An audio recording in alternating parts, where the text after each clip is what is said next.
জননেতা জনাব তারেক রহমান এই 31 দফা রূপকল্প সংস্কারের জন্য প্রস্তাব করেছিলেন।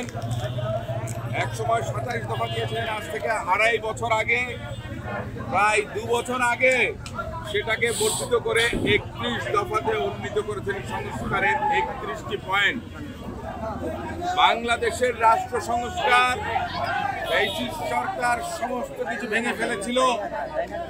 15-16 বছর স্বৈর শাসনের জাতাকলে এদেশের মানুষ পিষ্ট হয়েছিল, গণতন্ত্র ধূলিসাৎ হয়েছিল, আইনের শাসন, ন্যায় বিচার কোনো কিছু ছিল না।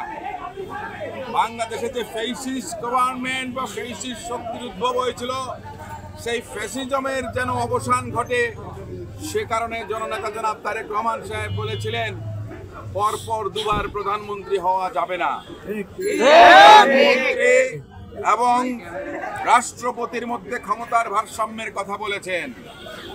2 কক্ষ বিশিষ্ট পার্লামেন্টের কথা বলেছেন, যেখানে দেশের সমাজসেবক, শিক্ষাবিদ, বিশ্ববিদ্যালয়ের শিক্ষক, সাংবাদিক, বিভিন্ন পেশার জনগণের সম্পৃক্ততা থাকবে।